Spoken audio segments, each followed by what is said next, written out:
Glenn Kuboy. Nagkapa-shoutout daw sa'yo eh. Shoutout po kay Glenn Kuboy. Yeah. Ano ba yan ang ating ko? Hey! Pagod boy ka. Sige ba yan? 776 na lang.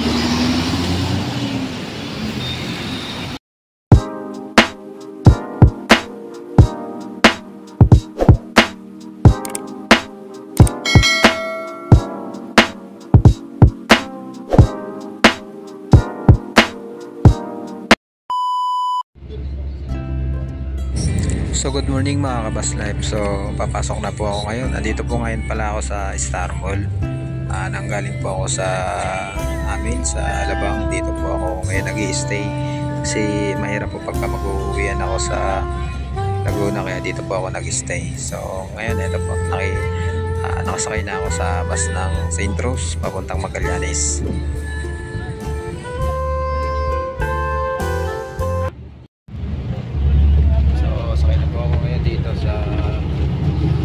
St. Rose, nakisakay po ako at ako'y papasok na mga Kabas Life.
Yan, dahil pasahero mga Kabas Life, pa Santa Cruz nakapila.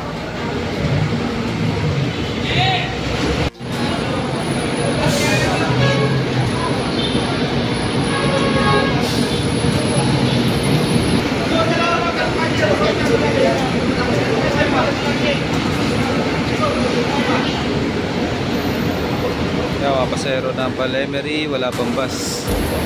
Sabing mga pasahero ng Palemery ako. Sabado, uwian.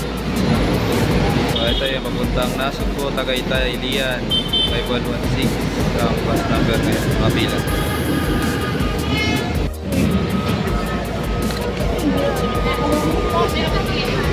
Kapal sa tayo mga Kabas Life, sakit tayo 735 biyaheng Batangas.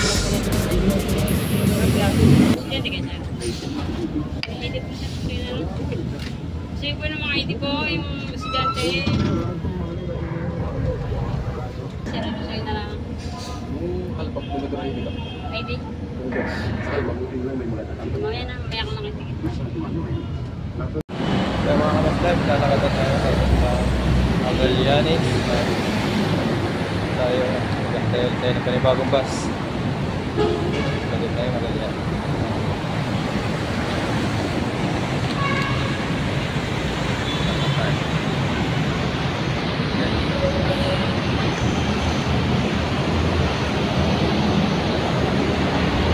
pa rin naman. Wala ko sabi kita. Hindi naman. May nagpapa-shoutout lang Ah, sige, si shoutout. bayan si Glenn Guboy daw, shoutout mo daw. Nagkakapuyaw. Glenn Guboy. Glenn ko boy. Nagpapa-shoutout daw sa iyo eh. Shoutout po kay Glenn ko boy. Ayan. Ano ba yan? Nakalive na hindi. Pagpagod boy ka. Ayan, sinoutout na kita. Kay Kabayan, yan, nakita ko si Kabayan dito sa Control Ama. Kasama ko ngayon si Kabayan. Nakakabas lang. Gusto mo, 776 yung bus number niya ngayon. Yan yung weight niya. Ha? Yan yung naglalakad. Oo, ayan. Ayos ba? Parang GoPro ah. Ayos din. Nakakadagdag ng attract.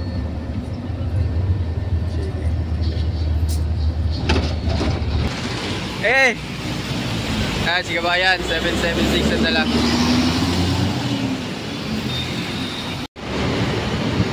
Ilan na viewers ko? Dami na. Sumasahod ka na. Hindi pa rin. Kahit sa beses, wala pa. Malapit-lapit na.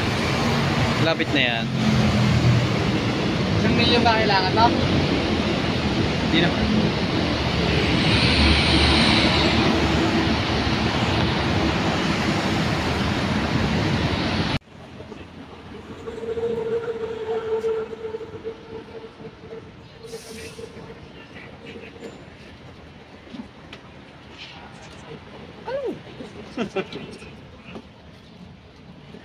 Okay. Ingat, ingat. Sana bang kamare? Doon sa Pagahon. Alabang keep right. Tama ba?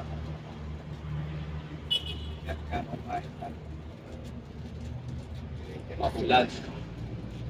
Tapos sa kabila. Yan. Alabang.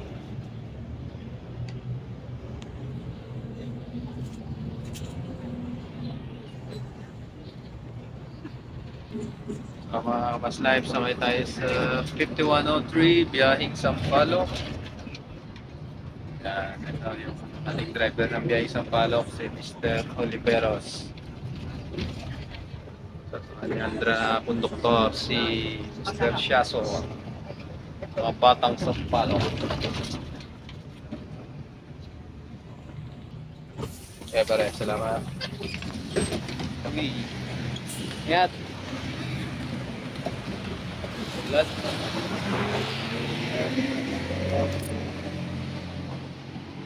Nakakali tayo ng Magallanes na mga Kapas Live. So, tatawid tayo dito. Ayan o, tayo tatawid. So, ayan o. Maulan ngayon mga Kapas Live. So, kailangan mag-ingat tayo at may dala dapat lagi tayo mga tayong at mahirap na kasakit sa panahon ngayon. Tara mga Kapas Live. Tara tayo sa Magallanes. So ayan, naglalakad na ako ng Magallanes para magabang ulit ng panibagong batch at nasampahan at mag-inspection tayo. Hirap ngayon, maulan.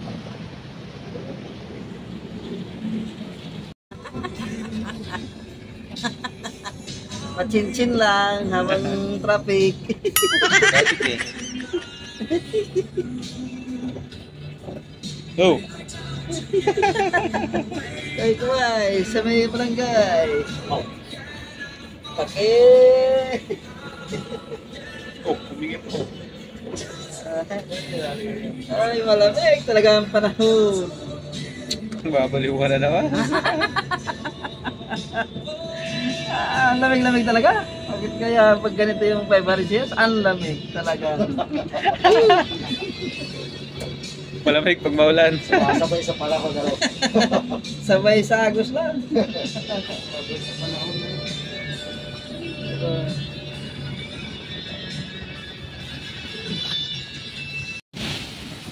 So, yan mga Kapas-Live, basa na ako.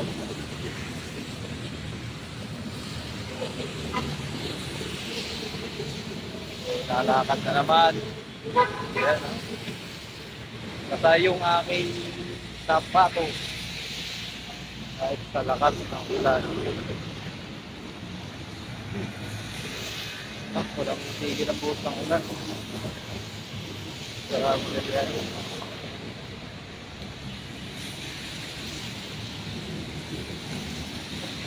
Ito talaga ang pinakamahirap sa amin. Duty yung naulan. Yung init kaya pa naming tiisin eh, pero yung ulan talaga napakahirap. Kaya magbasa na yung pantalong ko. Tapos yung sapatos ko naman. Pinasok ng tubig. Uy! Tinatalagang ko yung mga talsik ng sasakyan. Grabe. Oh no! No!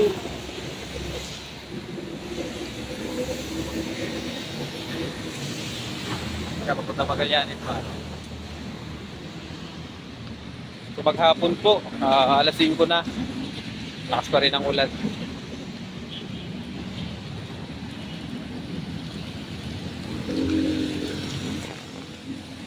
Pero hanggang ano to, gabi. Kasi may bagyo nga, kaya ganito ang panahon. Pabugso-bugso yung pag-ulan.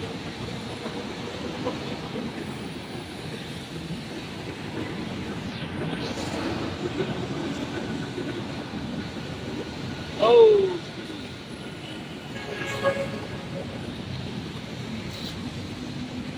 So yun yung naging epekto nung lakas ng ulan dito sa Magallanes, mga kabasket. Binaha.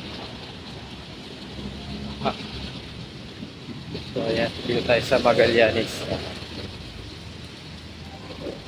Sabi, sobrang lakas ng ulan. So ayan yung release dito sa Magallanes, pero ngayon parang naging isang ilog na. Ayan, hindi na makita yung release. Ayan.